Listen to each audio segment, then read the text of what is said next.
I have played Dune Awakening, but should you? Today I'm going to be telling you my in-depth first impressions of the game to give you some idea of what to expect if you're considering playing Dune. First things first though, myself and a bunch of other creators, press and so on got to play the game over the past week or so on a beta build. This isn't the final version of the game and not all of the game's content was in the beta, so don't expect me to be zooming around in ornithopters or doing endgame PvP. These first impressions will handle probably roughly the first 20 to 25 hours of the game. Of course, the full game itself will have far more to explore, but I can only really assess what was available in this preview. Also, there will be absolutely no storyline spoilers in this video. Furthermore, Funcom are actually doing a beta weekend for Dune before release. This will start on May 9th. I'm giving away some beta keys over in my Discord server, so hop in through the link in the description and use the key emoji to react to the message in the giveaways channel to enter. I'll be handing out the keys on May 1st, so just under a week to enter. Anyway, let's get into those first impressions. Your introduction to Dune Awakening is pretty impressive. You awaken in a ship and create your character, after which you're then sent down to Arrakis. After some story events and brief tutorial, which again I won't be spoiling any of the former in this video, you arrive on the sands of Arrakis to the serene sight of your now crashed vehicle getting gobbled by a sandworm. After that, the struggle begins. Those first few hours in Dune are likely its most nerve-wracking. You're weak and growing ever thirsty, dodging scavengers and avoiding the burning gaze of the sun, unless you were lucky enough to spawn at night, all whilst the desert rumbles around you and sandworms erupt in the distance. The initial impression of Arrakis is weighty, filled with threat, and honestly, quite a compelling start. Your initial steps are fairly straightforward, kinda the same thing as you do in any survival game. Weapons, clothes, shelter, water. What elevates the experience in Dune is the constant feeling of danger and worry, making each step forward feel quite a bit more gratifying. Some survival games tend to front-load the niceties and then reveal some of the more difficult or scary elements later on. I don't feel like that's the case here. Dune immediately puts the threats in front of you. Whilst that does make for a more intimidating start, which I think is a good thing, it's also quite compelling as you kind of feel like the only way you can go is up. Overall, these first few moments in the world of Arrakis make for quite a gripping intro to the game. As soon as you start, you're actually entering the first step of gameplay progression. You'll make your first choice in this aspect just after character creation, where I was able to choose to have an unlocked journey where I have to learn it all alone, or the recommended path of a guided journey that will lock off parts of the research menu until you complete certain steps. I feel like most new players will likely go with the recommended option, so I went with that too, and my impressions on gameplay progression will be based on that. Dune takes a slightly different approach in the very early game to what you might be used to in terms of gameplay progression. You can set up a base, farm some resources and so on, but if you want to progress through the game and head to areas further north, you'll need to take part in the main storyline, as it directly unlocks some of the things you'll need to make the technological jump and, consequently, reduce your chances of being baked alive or turned into worm food. On paper, first impressions, I'm not a huge fan of the first steps of progression being tied to the main quest. That's just a me thing. I generally don't like questing in any games, even stuff like Skyrim or RuneScape, it's just how I am. That being said, I think Dune uses it in an intelligent way, putting the narrative in the spotlight and also forcing you to learn the harsh ways of the world. This approach pushes you out of your comfort zone and gives you a sort of baptism by fire method of becoming acquainted with the desert and the threats it presents before you are later able to travel and manage them more efficiently. I think the guided experience teaches you some pretty good lessons, especially in risk management, which I get the impression will be a constant throughout Dune Awakening. Of course, taking the guided path is optional, but I think it does actually serve as quite an effective tutorial, a nice introduction to what seems like a fairly impressive narrative, and I imagine it's an option a lot of players will take on their first time playing. I spent probably a couple of hours in this first area going at a reasonably leisurely pace. After the initial progression through the main quest though, the game did open up some more, taking a regular freeform approach like you'd expect from many other survival titles. There are still things you can only learn from progressing the main quest, and there are still plenty of journeys to guide you through different aspects of the game and introduce you to new weapons, areas, tools, and push you towards the main story, though it is never as guided as it is in the first area.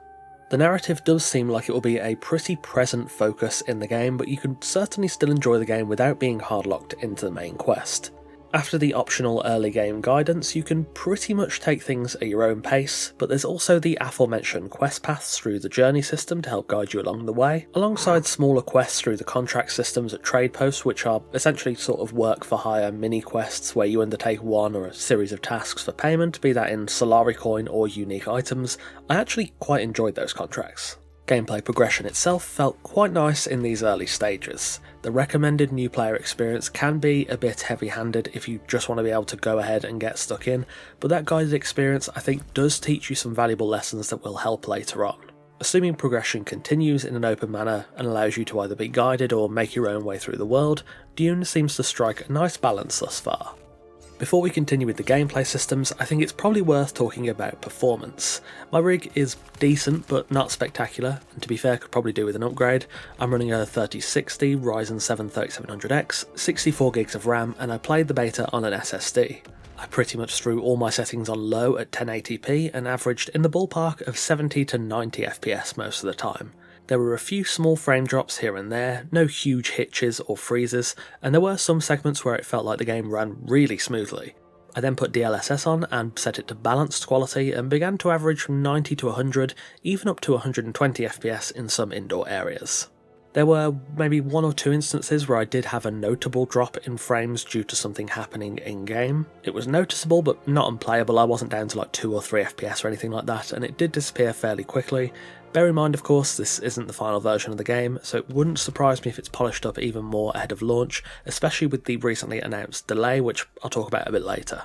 Dune felt like it ran pretty well on my PC, but if you're unsure how your own PC will perform, do check out the benchmarking tool that has been available for a little while on the Dune Steam page. However, even in my case of just throwing everything on low with DLSS active, the game ran quite nicely for the vast majority of the time I played it and still honestly looked incredible.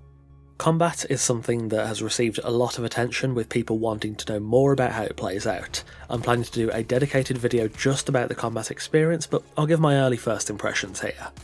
Combat itself feels quite decent. From maybe the first 5 minutes of the game I had the option to craft both a knife and a Mauler pistol, so I could choose which avenue I wanted to go down, though of course it is best to remain flexible with both. The Mauler pistol I first used was pretty weak, to be expected, and fairly inaccurate too, so you can't just snipe from miles away with the pistol. A rifle I picked up later was more accurate and powerful, but still a fairly mid-range option that definitely felt far more ineffective if I suddenly got jumped by an enemy, which does tend to happen a fair bit. I had a little look through the knowledge menu and it seems there are rifles and shotguns and other guns throughout the mid and late game, so the range combat side of things seems fairly flexible. I did try out a shotgun later on, and it's probably my favourite weapon I've used so far. It packs a real punch. Melee combat was also quite decent. You start off by only being able to create a scrap knife, but later you can make kinjals, which are basically daggers, and swords. The knowledge menu has similar weaponry going up the material tiers. Attacking with your weapons has quite a nice flow to the animation. It's not super performative, but not just a standard slash and stab, and each light attack combos nicely into the other. You also have the heavy attack, a slow stab that is indeed much slower than a light attack, but also will penetrate enemy shields, and I did indeed run into quite a few shielded enemies where you basically have to use melee. Stamina usage in combat was pretty simple. Just swinging your weapon, blocking or parrying didn't cost any stamina, but ability usage and dodging took quite a lot, so you can't just dodge spam and avoid everything. Being in combat also pauses stamina regen briefly, so you can't just keep swinging while regenerating stamina. It felt alright to me in PvE. There were probably a handful of occasions where I ran out of stamina, but, well, let's be honest, we can probably put that down to user error. There's also a gentle softlock system in place when in melee combat, so you'll sort of magnetise to your target a little bit. It's not like Conan or Dark Souls target lock, but it does help you keep orientated, though admittedly felt a little bit strange at first.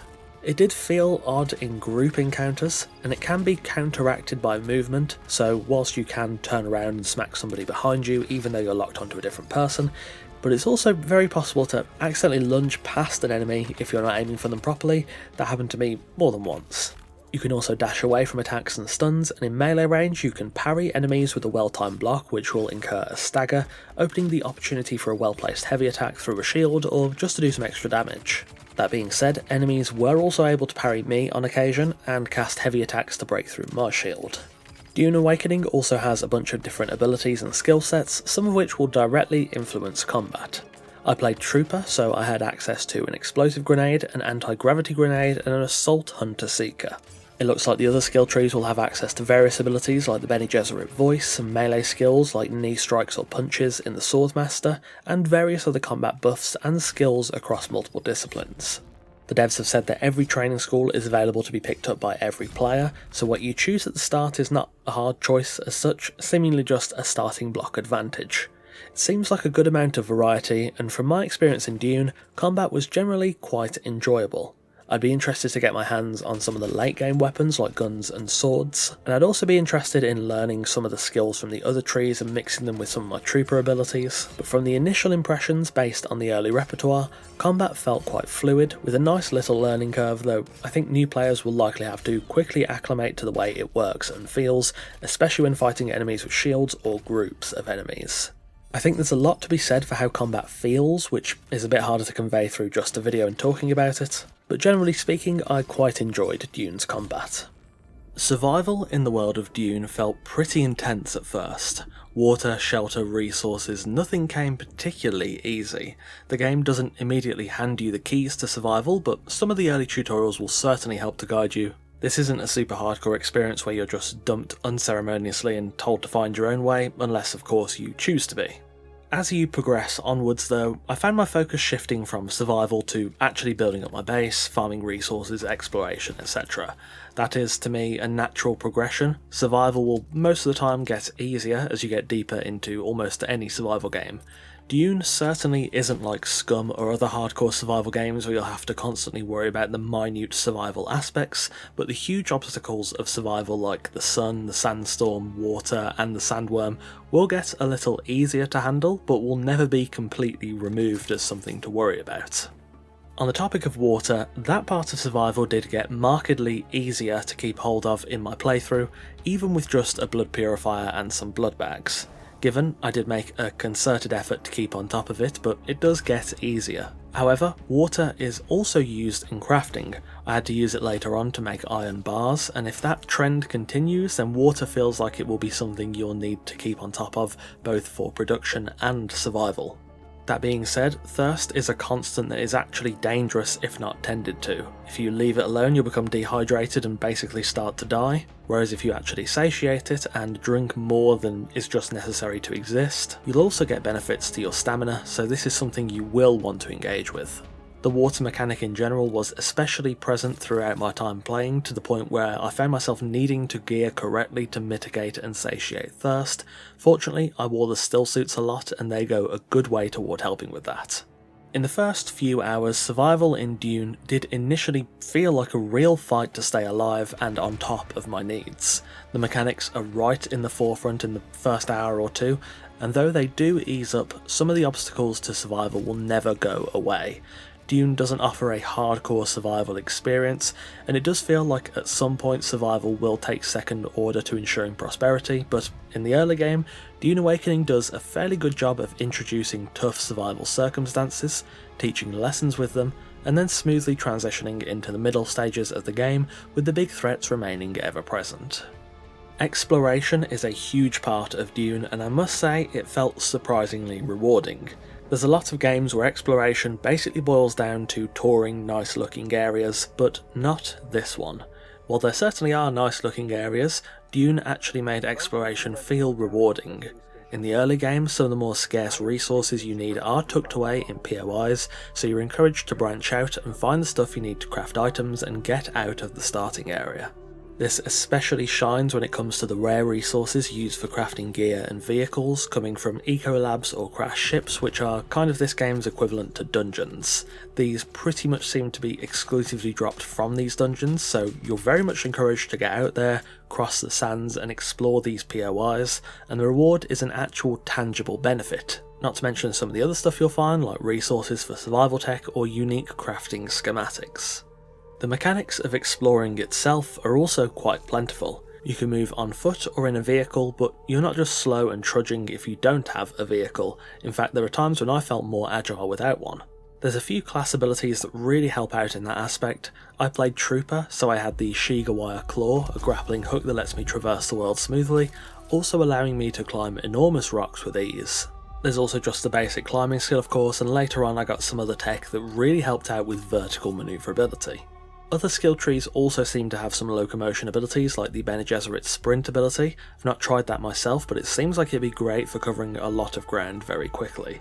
Add on to that tech like the suspensor belts, one of which I looted that I could activate whenever I was falling from a great height, and it seems like the game will have a lot of tools to help you explore efficiently and offer a little degree of safety. You also have infinite stamina when you're just out and about running around, which is a nice touch that removes a low level irritation of running out of stamina when you're just exploring, though of course you will have to deal with stamina drain when you're climbing. Movement is nicely balanced with a bit of weight and inertia. You don't just glide around, but it's also not a super weighty experience akin to something like Death Stranding. It's a happy medium, though does feel a little different to locomotion in most other games. Vehicle travel was quite nice too. We only had access to the sandbike in this beta, but it was quite good. Definitely a little skill curve, but enjoyable to use and far more efficient than walking by foot. When I left the starting area and travelled north into the Vermilius Gap, that push to explore grew quite a bit more. The technological step up to the next level began to demand more resources that I could only find in select POIs, so I had to go find those and get their exclusive resources. My water demands went up, so more incentive to find enemy camps, alongside the wealth of new technology that I farmed up, the stuff I needed to craft iron and other resources, and even just going around to enemy bases to farm up the intel points so I could learn more research. That in itself had me travelling far and wide. Having to dodge the sun on foot made me actively think about the route I was taking, sticking to the shadows, so on and so forth, and even when you're free of that worry in a vehicle, I found myself still cautious of my route, as the open sand is just as deadly. Whenever I did have to cross worm territory, it's pretty nerve-wracking, especially the big long stretches, especially when that worm shows up unexpectedly and really wants his next meal.